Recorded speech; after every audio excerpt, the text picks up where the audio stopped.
Sedangkan dzi dibaca panjang. Kenapa kok dzi dibaca panjang? Nah, perhatikan media gambar di samping huruf nun bertasydid.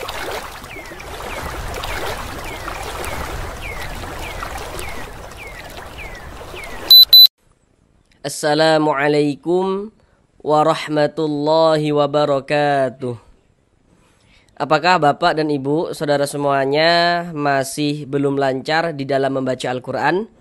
Kemudian masih belum memahami ilmu tajwid sehingga tidak percaya diri ketika membaca Al-Quran? Mari belajar mengaji Al-Quran bersama kami. Akan kami jelaskan tajwidnya dengan pelan-pelan, sehingganya dengan penjelasan tajwidnya yang pelan-pelan, semoga Bapak dan Ibu saudara semuanya dapat langsung dengan mudah dalam memahami ilmu tajwid Al-Quran.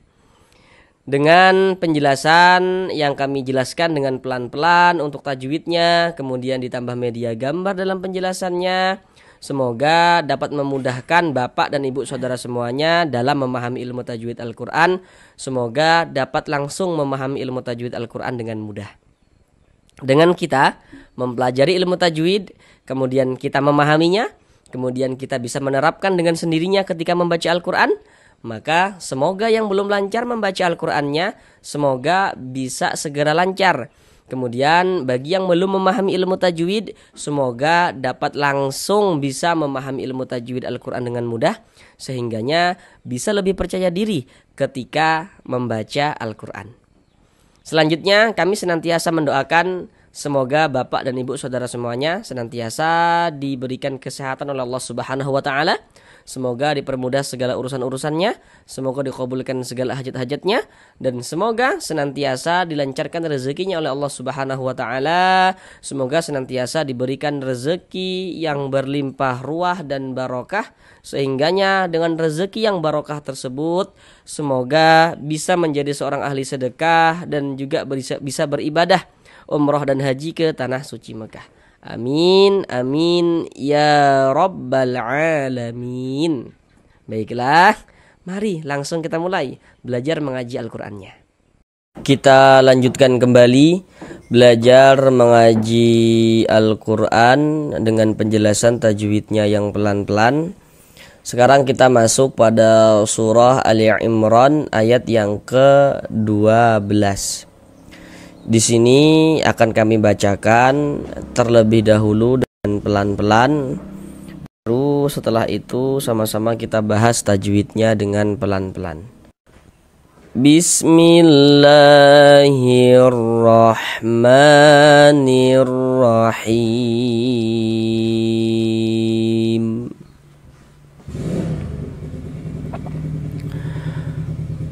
Qul lilladzina kafaru satughlabuna wa tuhsyaruna ila jahannam wa bi'sal mihad.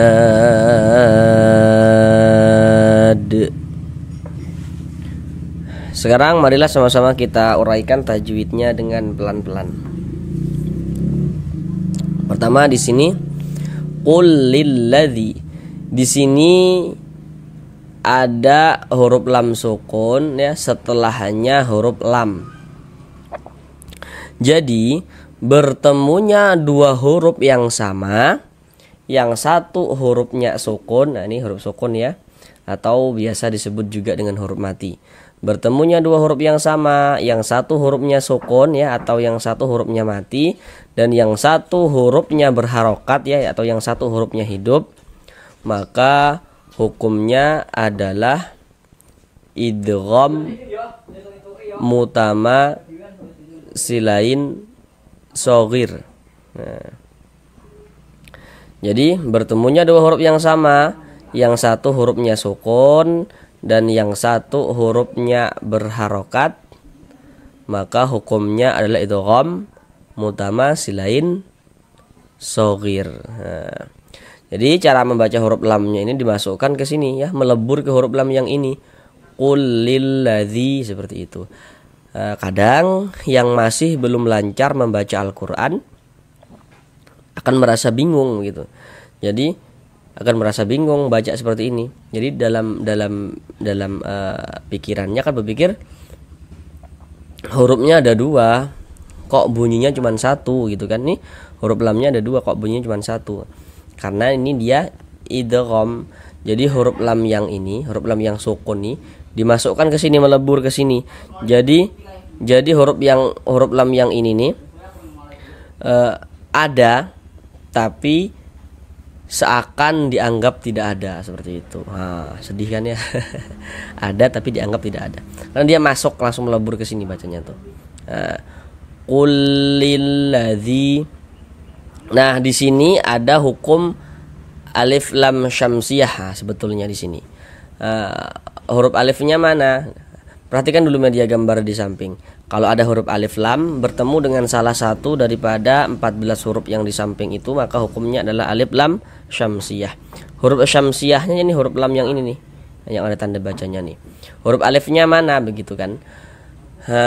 Huruf alifnya itu dia dibuang sebab kemasukan huruf lam yang ini nih. Huruf lam jar yang ini.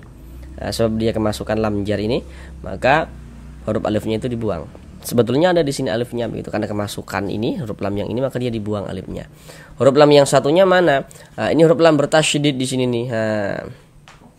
Maka di sini berarti ada dua huruf lam. Ada huruf alifnya yang dibuang karena kemasukan yang huruf lam ini, baru ada huruf lam bertasydid, ada dua huruf lam, ada huruf lam yang sukun dan huruf lam yang berharokat ini. Nah, begitu. Jadi ini dari segi hukum tetaplah alif lam syamsiyah. Kalau misalkan masih merasa bingung dan masih belum paham, jangan dipikirkan dulu. Karena untuk alif lam syamsiyah, alif lam qamariyah itu ya, banyak orang yang tidak tahu kalau ini hukumnya alif lam syamsiyah, ini alif lam qamariyah, namun dari segi bacanya dia bisa, begitu. Jadi itu belakangan, jangan dipikirkan dulu kalau misalkan masih merasa bingung. Qul lilladzi, dzi dibaca panjang. Kenapa kok dzi dibaca panjang? Nah, perhatikan media gambar di samping. Kami terangkan dulu media gambar di samping itu. Jadi yang warna-warna hitam tuh rumus 1 warna hitam, huruf ya sukun sebelumnya kasrah. Rumus 2 warna hitam, huruf waw sukun sebelumnya dhammah. Huruf yang rumus 3 warna hitam, huruf alif sebelumnya harokat fathah. Nah, itulah yang disebut dengan huruf-huruf mad yang barusan tiga huruf yang barusan kami sampaikan itu. Nah, kemudian nanti dari segi penulisannya di dalam Al-Qur'an itu, selain ditulis dalam bentuk yang warna hitam untuk menunjukkan tanda panjang, bisa juga ditulis dalam bentuk seperti yang warna biru yang di samping itu. Nah, begitu ya maksudnya tuh. Sedangkan dzi dibaca panjang. Kenapa kok dzi dibaca panjang? Nah, sekarang perhatikan rumus 1 yang warna hitam. Nah, perhatikan rumus 1 warna hitam. Kenapa kok dzi dibaca panjang? Nah, jadi kalau kita membaca Al-Qur'an apabila bertemu dengan huruf ya sukun, ada huruf ya, ada tanda sukun. Nah, huruf sukun atau biasa disebut juga dengan huruf mati, huruf sukun tuh. Nah, tandanya tuh seperti ini. Nah, jadi kalau kita membaca Al-Qur'an itu kita lihat, kita perhatikan kalau ada huruf ya sukun, sebelum ya sukun ada harokat kasroh baris 1 di bawah huruf, namanya harokat kasroh atau tanda baca kasroh. Jadi kalau ada huruf ya sukun yang sebelumnya harokat kasroh, maka huruf yang memiliki harokat kasroh ini dibaca panjang. Kalau sebelum itu berarti yang berposisi sebelah kanan kita. Nah, ini huruf ya sukun, sebelah kanannya mana? Ini. Nah, atau kalau masih bingung, kalau ada huruf ya sukun sebelah kanan ya sukun, jika ada huruf yang memiliki harokat kasroh, maka huruf tersebut dibaca panjang. Sehingga dzi dibaca panjang, mad tabi'i panjangnya 2 harokat. Qul lilladzina kafaru, huruf ra kalau dia memiliki harokat dhammah atau harokat fathah. Nah, cuman di sini yang kita temui harokat dhammah nih. Ini namanya harokat dhammah atau tanda baca dhammah.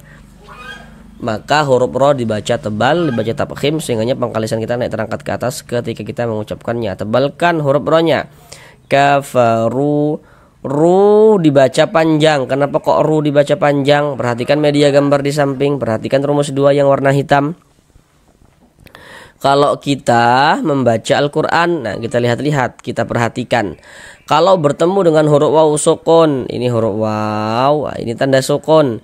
Jika sebelum waw sukun ada harokat dhammah, maka huruf yang memiliki harokat dhammah ini dibaca panjang. Nah, ada huruf waw sukun sebelumnya ada harokat dhammah, maka huruf yang memiliki harokat dhammah atau yang huruf yang memiliki tanda baca dhammah itu dibaca panjang. Sehingga ru dibaca panjang. Mad tabi'i panjang 2 harokat sesuai dengan rumus 2 yang warna hitam. Kafaru satu labu, bu dibaca panjang. Ini penjelasannya masih di rumus 2 warna hitam. Karena di sini ada huruf waw sukun, ini huruf waw, ini tanda sukun, waw sukun atau huruf waw mati. Sebelumnya ada huruf yang memiliki tanda baca dhammah, maka huruf yang memiliki tanda baca dhammah tersebut dibaca panjang sehingga bu dibaca panjang. Mad tabi'i panjangnya 2 harokat. Satu labuna wa tuhsyaru. Huruf ra kalau memiliki harokat dhammah tadi dibaca apa? Dibaca tebal, dibaca tafkhim, tebalkan huruf ra-nya. Wa tuhsyaru, ru dibaca panjang. Nah, penjelasannya sama, masih di rumus 2 yang warna hitam. Kalau kita membaca Al-Qur'an, kita lihat-lihat, kita perhatikan, kalau ada huruf waw sukun, ini huruf waw, ini tanda sukun. Jika sebelum waw sukun ada harokat dhammah, maka huruf yang memiliki harokat dhammah dibaca panjang. Sehingganya ru kita baca panjang. Mad tabi'i panjangnya 2 harokat. Tuhsyaruna ila, la dibaca panjang. Sekarang perhatikan rumus 3 yang warna biru. Nah, rumus 3 warna biru sudah diperhatikan. Nah, sekarang perhatikan penjelasan kami. Kalau kita mengaji Al-Qur'an ya, kita mengaji Al-Qur'an nih, bertemu dengan huruf, di atas huruf tersebut ada tanda seperti ini, tanda alif kecil seperti ini, atau tanda harokat fathah berdiri. Harokat fathah atau tanda baca fathah kan dia bentuknya itu baris 1 miring di atas huruf. Tapi kalau harokat fathah atau tanda baca fathah itu bentuknya berdiri seperti ini, berbentuk alif kecil seperti ini, nah ini menandakan huruf itu kalau di atasnya ada tanda seperti ini dibaca panjang. Sehingganya la kita baca panjang. Mad tabi'i panjangnya 2 harokat. Ila jahannam. Di sini ada huruf non bertasydid. Nah, tanda tasydid itu seperti ini, seperti huruf W atau seperti angka 3 terbalik ke atas. Nah, ini tanda tasydid. Perhatikan media gambar di samping. Huruf non bertasydid, huruf mim yang bertasydid, hukumnya gunnah musyaddadah. Perhatikan catatan kecil di bawahnya itu. Itu sengaja kami buat catatan tambahan seperti itu supaya lebih memudahkan yang masih sangat pemula dalam belajar tajwid, supaya tidak keliru dalam menentukan hukum tajwid. Karena nanti ada huruf nun ada tanda tasydidnya, ada huruf mim ada tanda tasydidnya, tapi hukumnya bukan gunnah musyaddadah, bukan. Kalau misalkan kemasukan nun sukun atau tanwin misalnya, atau kalau mim bertasydid ketambahan kemasukan mim sukun misalnya, itu ada tanda tasydidnya namun hukumnya bukan gunnah musyaddadah, bukan. Supaya tidak keliru maka kami buatlah catatan kecil di bawahnya itu. Tapi nanti kalau ada orang bertanya apa hukumnya nun bertasydid, mim bertasydid, jawab saja hukumnya gunnah musyaddadah. Catatan kecil di bawahnya itu tidak perlu dijelaskan, itu hanya sarannya saja yang kami buat untuk lebih memudahkan dalam memahami ilmu tajwid supaya tidak keliru dalam menentukan hukum seperti itu. Jadi kalau bertemu dengan huruf nun bertasydid atau mim bertasydid, nah, sama saja penjelasannya. Cuman di sini yang kita temui nun bertasydid. Nah, kita perhatikan jika sebelum huruf nun bertasydid ini, hurufnya itu memiliki harokat fathah di sininya atau kasroh atau dhammah, maka berarti di sini nih huruf nun bertasydidnya itu hukumnya gunnah musyaddadah. Karena dia gunnah, ya cara membacanya itu kita gunnahkan, kita dengungkan. Jadi di bagian jahan, han itu suaranya itu kita tahan, kita panjangkan sejenak. Jahannam, jahan, hannya yang kita tahan, yang kita panjangkan, kita dengungkan ya, bukan nanya yang kita panjangkan, bukan. Nah, tidak kita panjangkan, tidak ada tanda panjangnya. Jahan yang kita panjangkan. Jahannam seperti itu. Ini kalau kita berwakaf di huruf mim ini kita baca jahannam, jangan dibaca jahannama. Jangan. Mengapa begitu? Jadi kalau kita membaca Al-Quran, kemudian kita itu berwakaf, ya, kita berhenti di huruf yang tidak dibaca panjang, maka hurufnya itu kita sukunkan, hurufnya itu kita matikan. Ini kan kita membaca Al-Quran, kemudian ini kita berhenti, ini kita berwakaf tepat di huruf mim. Nah, tadi apa kami katakan? Kalau berwakaf di huruf yang tidak dibaca panjang, hurufnya kita sukunkan. Ini huruf mim ini di sini tidak dibaca panjang nih. Nah, berwakaf di huruf yang tidak dibaca panjang, hurufnya kita sukunkan sehingga kita baca jahannam. Nah, begitu. Jangan dibaca jahannama, jangan. Kalau berwakaf kita baca jahannam. Di sini ada tanda wakaf, bentuknya itu qaf dengan lam yang bermakna al-waqfu aula. Jadi maksudnya itu berwakaf lebih utama. Jadi kalau menemukan tanda wakaf seperti ini, maka yang lebih utamanya itu kita berwakaf dulu. Berhenti dulu kita, ambil napas baru lanjutkan lagi bacanya. Itu lebih utama. Wa bi'sal mihad. Di sini ada alif lam, setelahnya huruf mim. Nah, perhatikan media gambar di samping. Kalau ada huruf alif lam bertemu dengan salah satu daripada 14 huruf yang di samping itu, maka hukumnya adalah alif lam qamariyah. Huruf mim termasuk salah satu huruf qamariyah kan, maka alif lam bertemu dengan huruf mim. Dikarenakan huruf mim huruf qamariyah, maka ini hukumnya adalah alif lam qamariyah. Alif lam qamariyah itu disebut juga dengan izhar qamariyah karena cara membaca huruf lamnya dibaca jelas nih, ada tanda bacanya. Jadi kalau ada huruf alif lam letaknya jejer. Kemudian huruf lamnya itu ada tanda sukunnya seperti ini nih. Nah, itu alif lam qamariyah lah tuh. Wa bi'sal mihad. Had dibaca panjang. Ini namanya adalah mad arid li sukun, namun pada asalnya namanya adalah mad tabi'i. Kenapa kok bisa berubah menjadi mad arid li sukun? Sekarang perhatikan rumus 3 yang warna hitam.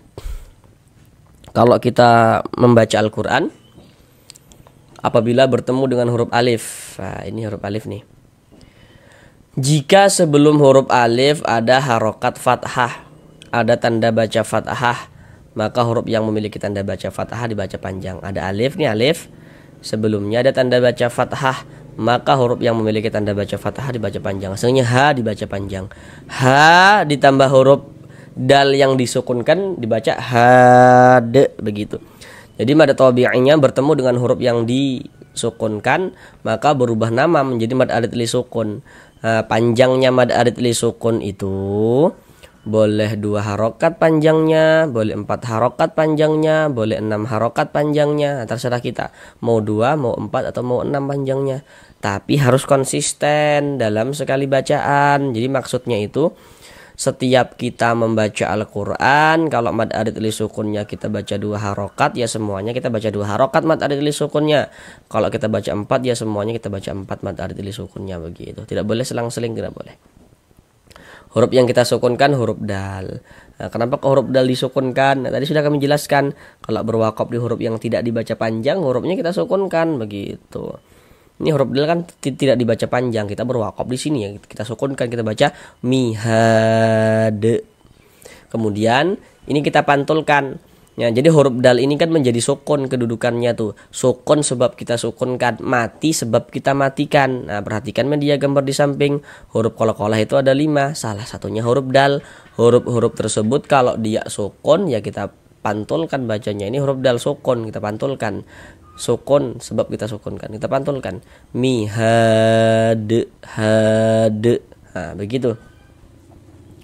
Sekarang mari sama-sama kita ulang bersama-sama sekali lagi dari awal. Bismillahirrahmanirrahim.